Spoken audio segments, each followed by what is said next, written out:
qui est dans la boîte? Parce que j'envie ta vie normale. Pose le pistolet, chérie. Il semble que l'envie soit mon péché. Non! Que contient la boîte? Donne-moi le pistolet. Que contient cette foutue boîte? Ceci est Seven. Cette scène a propulsé le film au rang de classique contemporain. Le rebondissement de cette séquence est l'élément incontestable qui a fait du sombre et haletant film de tueur en série de David Fincher une œuvre connue dans le monde entier. Et pourtant, ce moment a littéralement failli ne pas figurer dans le film final.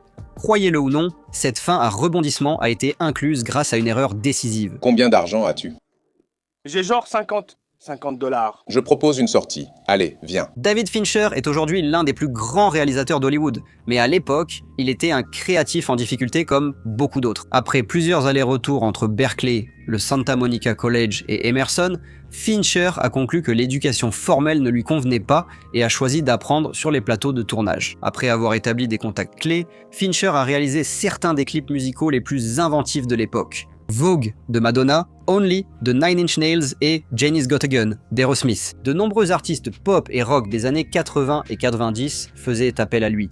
Tout le monde voulait ses compétences, mais Fincher avait le même problème que tous les créatifs. Percer reste difficile. Vouloir que les gens écoutent, on ne peut plus simplement leur tapoter l'épaule, il faut les frapper avec une masse, et là, on remarque qu'on a toute leur attention.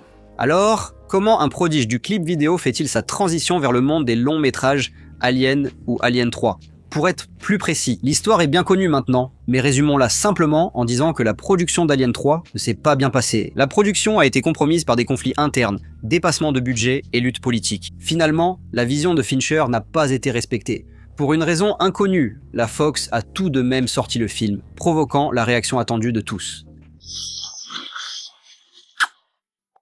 C'est nul. Voici où il se trouve. Il soigne ses blessures chez lui à West Hollywood, cherchant sa prochaine étape. Quelqu'un lui donnerait-il une autre chance? Avait-il brûlé tous les ponts? L'incertitude régnait. Sa carrière paraissait finie. Il n'avait eu qu'un seul succès. C'est alors que son agent l'a contacté avec un scénario pour Fincher. C'était un film policier sur un tueur en série inspiré par les 7 péchés capitaux. Le film a été écrit à l'origine par Andrew Kevin Walker, alors inconnu, qui travaillait chez Tower Records à New York et rédigeait le scénario le soir et le week-end. Tout son temps libre avait été pris par l'affaire sombre de Mills et Somerset, 2 détectives cherchant désespérément à résoudre une enquête qui pourrait les détruire. Le scénario de Walker a finalement fait parler de lui en ville grâce à sa fin choquante, puis a été optionné par Jeremiah Chechik, réalisateur de Christmas Vacation. Le problème, c'est que la sensibilité de Chechik n'était pas en accord avec ce dénouement audacieux et nihiliste. Il voulait quelque chose de différent, et Walker a écrit plusieurs fins alternatives pour le film. Il y avait tous ces efforts pour essayer de se dérober à cette fin qui, selon moi, était la seule fin appropriée. Après un long développement, Chechik a quitté le projet et Walker a cherché un nouveau foyer pour son histoire, ce qui l'a mené à David Fincher. Fincher a reçu de son agent la version originale, avec la fin choquante et le rebondissement final, et non celle réécrite par Chechik. Habituellement, c'est à ce stade qu'un projet échoue. Un réalisateur reçoit une mauvaise version ou interprétation. Une fin jugée trop choquante suffit à arrêter les discussions. Mais heureusement pour tous les concernés, ce n'est pas le cas avec cette histoire. Dès que Fincher a lu la fin, il a immédiatement appelé ses représentants en disant qu'il devait absolument réaliser ce film. Parfait pour son style, c'était idéal pour redorer son nom après l'échec d'Alien 3. Il adorait l'idée que ce thriller criminel sombre et poisseux prenne un tel risque et place ses personnages dans une situation aussi, sans mauvais jeu de mots, confinée. Ce type est méthodique, précis et pire que tout, patient. C'est un cinglé! À ce moment, tous ont compris. Il avait reçu par erreur la fin originale, plus sombre, déclenchant de longs débats sur la version du film à poursuivre. Fincher tenait à garder la scène où la tête de la femme de Mills est dans la boîte apportée par John Doe dans le champ. Il pensait que ce rebondissement portait tout le film. Cependant, les producteurs avaient envisagé plusieurs autres options, car ils craignaient que cette fin déprimante ne rebute le public et ne génère un mauvais bouche à oreille.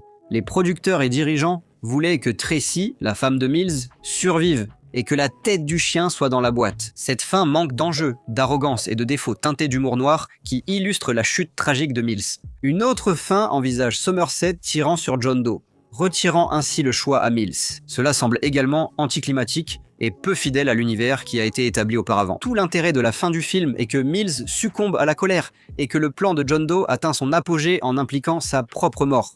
C'est un niveau de mal et de nihilisme tellement puissant, comment cela pourrait-il ne pas être iconique? Malgré plusieurs fins tournées, des débats et des tentatives de choisir la meilleure direction, la conclusion du film s'est restée celle écrite par Andrew Kevin Walker, principalement grâce à l'implication créative de David Fincher. Qu'est-ce que tu as? Chien mort. Je n'ai pas fait ça. Fincher savait tout de suite ce qui arriverait s'il s'écartait du but narratif fixé par le scénario. Il savait que le public était intelligent et pouvait gérer les thèmes plus matures du texte original. Parfois, on perçoit un risque, et on sait qu'il faut y aller. C'est la marque d'un vrai visionnaire. Un autre aspirant auteur aurait peut-être essayé de jouer la sécurité. Il venait tout juste de se faire rembarrer lors de la production d'Alien 3, alors il aurait pu penser simplement à revenir dans la course, à obtenir le feu vert pour un autre film. Il cherchait plutôt à protéger le matériau, afin que l'originalité du scénario soit préservée des vautours voulant en diluer les meilleurs aspects. Peut-on encore défendre l'âme d'une telle œuvre dans l'industrie du cinéma actuel? Probablement pas. Bien sûr, de temps en temps, on tombe sur un scénario qui n'est pas lié à une grande franchise, mais il est tellement rare que ceux-là arrivent à l'écran sans être altérés. Même les films qui sont liés à des histoires ou des franchises existantes se font massacrer tout le temps. Tu te souviens du film sur le tueur en série qui est sorti en 2019? Il s'appelait Extremely Wicked, Shockingly Evil and Vile. C'est le film où Zac Efron joue Ted Bundy. Ce film est sorti, a eu un succès correct. Et maintenant, c'est plutôt « Ah oui, je m'en souviens ». Eh bien, il a aussi eu un cycle de vie très similaire à Seven. Michael Wehrwe a écrit The Same Thing des années avant la production du film et a remporté une bourse de la fondation Nickel de l'Académie pour ce scénario. C'était comme une comédie romantique, jusqu'au dernier acte où l'on découvre que le personnage principal, charmant et attachant, est en fait le tueur en série Ted Bundy. Évidemment, le film qui a finalement été produit ne ressemble presque en rien à cette idée. Ce biopic, plus classique sur la vie et les crimes de Bundy, est largement tombé dans l'oubli. Peut-être aurions-nous un autre avis si le film avait eu un soutien, comme Seven avec Fincher. Il serait peut-être vu comme un tournant culturel pour Efron. Cela montre simplement qu'il suffit d'une seule personne pour vraiment croire en une idée. Bien sûr, dans cette histoire, cette personne est l'un des meilleurs réalisateurs de tous les temps, David Fincher. Quand j'ai dit que je vous admirais, je le pensais vraiment. Mais le fait qu'il ait défendu la fin originale d'Andrew Kevin Walker montre exactement ce qui rend le processus créatif si difficile. À tout moment lors de la création d'un film, il suffit qu'une personne ne comprenne pas votre idée. Une seule personne peut intervenir et dire « Et si on faisait ça ?» et tout changer. Fincher n'avait aucun pouvoir politique. Il sortait d'un échec et les producteurs devaient équilibrer ses idées avec les leurs. Et au final, ce ne sont que des instincts. Heureusement, David Fincher n'a écouté personne et a suivi sa propre voie. Maintenant, nous avons le classique fou Seven. Et qui sait, ils tenteront peut-être même d'en faire une suite héritage, avec cette fois la tête de Brad Pitt dans la boîte. Mon Dieu, ça a l'air tellement horrible que ça pourrait vraiment arriver. Eh bien, c'est tout pour cet épisode de Nerstalgique. Qu'en pensez-vous ? Est-ce que Seven aurait fonctionné s'ils avaient choisi l'une des fins alternatives? Une version de Seven aurait-elle pu marcher sans la fin sombre? Faites-le nous savoir dans les commentaires ci-dessous et, comme toujours, n'oubliez pas de liker, commenter et vous abonner pour plus de vidéos sur le cinéma comme celle-ci.